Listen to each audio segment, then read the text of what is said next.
Poll finds Trump's job approval rating is at 45%, with 54% disapproving. On the economy, 45% approve of Trump's policies, while 56% disapprove. And on tariffs, 39% approve of Trump's efforts, 61% disapprove. Joining us now, we have member of the New York Times editorial board, Mara Gay, and opinion columnist at the Washington Post, Catherine Rampell.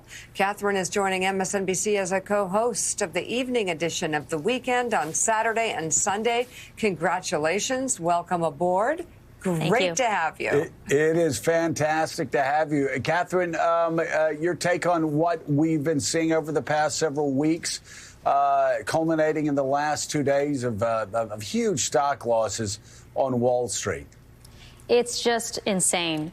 I cannot fathom why Trump is doing this, except for the fact that, A, he's in love with tariffs. He's a tariff man. And B, worth reminding people that the two people who are egging Trump on to wage trade wars against our friends and allies are people, on behalf of the steel industry, are people who used to work for the steel industry. The U.S. Trade Representative represented Cleveland-Cliffs, a major steel company in the United States. Peter Navarro, Trump's trade guru, had previously had a film called Death by China, sponsored by Nucor, another major steel company. So he's getting bad advice, I guess. Even if he got good advice, I'm not sure he would follow it. But clearly, markets are very unhappy with how things are going, as they should be. So, Catherine, first of all, congratulations as well. But let's take that big picture look at the state of the economy right now. We just had that polling released this morning. Americans souring on it. In fact, this is the lowest Americans have approved of his handling of the economy, even including his first term. Slightly better inflation news this morning, which we'll get to. But on the whole, we're seeing the markets tumble. We're seeing, Trump voters as well as, others worried about their 401ks and the like. At what point here, where is this going right now? Trump inherited quite a good economy, actually. Voters did not recognize it in November for all sorts of reasons we can discuss. But Trump actually inherited very strong economic growth, low unemployment, cooling, if not quite low enough, inflation, a lot of very good trends. And the best thing he could have done when he came into office, as I have said many times, is just nothing at all. Go play golf, take credit for the gains he was already inheriting. And instead, of course, he is wreaking havoc. He's not only creating a lot more uncertainty and potentially higher costs for businesses, which will then be passed along, at least in part, to consumers. He's also threatening to deport half of the agricultural labor force, which also threatens to increase food prices.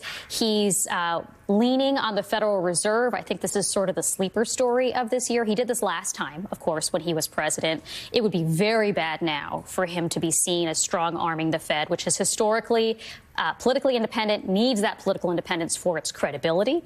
And if, in fact, he is seen as pushing on or leaning on them to lower prices, that will actually perversely worsen inflation in the long run. So a lot of reasons to think he's messing up a very nicely wrapped gift that he had gotten. Catherine, congratulations. It's great to work with you.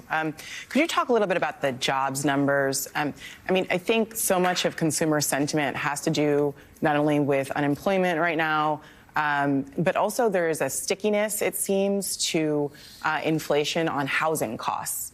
Could you talk a little bit about that? I know about a dozen people who have just lost their jobs in the past 2 months alone here in New York. So there's a lot of fears of recession kind of among ordinary Americans. What are you seeing? How do you read that from your perspective? So let's talk about two different things. So one is employment. The most recent employment data we got were actually fine. They were, a little bit softer than they had been. I think it was around 150,000 jobs, if I remember correctly. But it was a snapshot from before the Doge layoffs.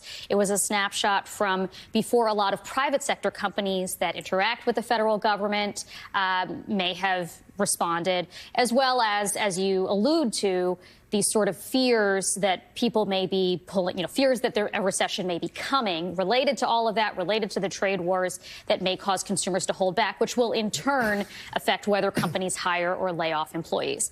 So that's one piece of this. Things weren't so bad then. I will be closely watching what happens in the next jobs report, however, when some of these factors we've been talking about will be visible.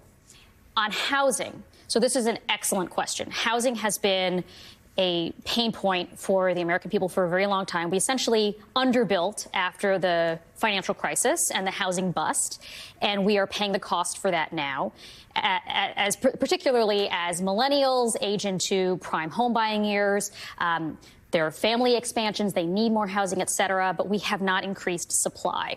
And that's a really hard problem, and it's largely a problem that relates to state and local governments. However, the federal government is now making this worse. I mentioned threatened deportations of the agricultural labor force, also the construction labor force. The construction labor force is disproportionately made of foreign-born workers, whether people who are documented or undocumented. But Trump has threatened to throw those people out, and potentially people may be afraid to show up for work. Beyond that, the tariffs, those are huge in terms of housing costs. So if you are a home builder, not only are you dealing with labor force issues, not only are you dealing with high interest rates, you are also dealing with higher steel costs. Steel is a major input into housing. Lumber, another major input into housing. A lot of the other tariffs that Trump has either threatened or has actually put in place will again increase the cost of building new homes. So it was already a problem. I don't fault Trump for that, but he's certainly making it worse. So, Catherine, the new Washington Post opinion piece that you co-authored has this headline: How Trump is reshaping reality by hiding data. And you write in part this: the Trump administration is deleting taxpayer-funded data, information that Americans use to make sense of the world. In its absence, the president can paint the world as he pleases. We don't know the full universe of statistics that have gone missing, but the U.S. DOJ Services Wrecking Ball has already left behind a wasteland of 404 pages. All sorts of useful information has disappeared, including data on climate, sexual orientation and gender, natural hazards, crime, and health. For Trump, the current reality can definitely be uncomfortable.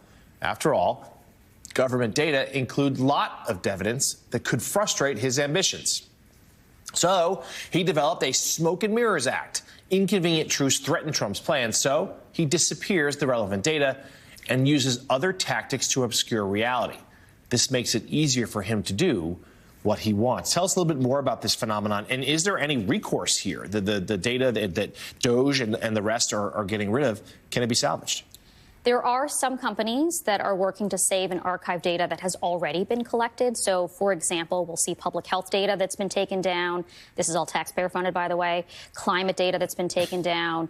Data on demographics, trans people who Trump would prefer don't exist. Various measures like that. Things that we probably take for granted. But that doesn't mean that there's a private sector equivalent, even in the nonprofit sector, that can continue those data series. So, for example, among the things we take for granted is weather data, right? Normal people check the weather on their phone, as I do. That comes from NOAA. That comes from a publicly funded, an independent agency that has been cleaned out in terms of staff layoffs. A number of other agencies have either seen their contracts canceled. The Education Department, for example, most of the data that the Education Department collects on how well children can read, can they add, that is done by outside contractors. Those contracts have already been canceled, so those numbers are not being collected. There's not an equivalent in the private sector to collect similar data. And now, of course, the Education Department writ large may be dismantled. So a lot of things going on here that will affect not only regular Americans, but the business sector as well. Washington Post columnist and co-host of the evening edition of The Weekend here on MSNBC, Catherine Rampell. Thank you and welcome. And it's great to have you. Time now for a look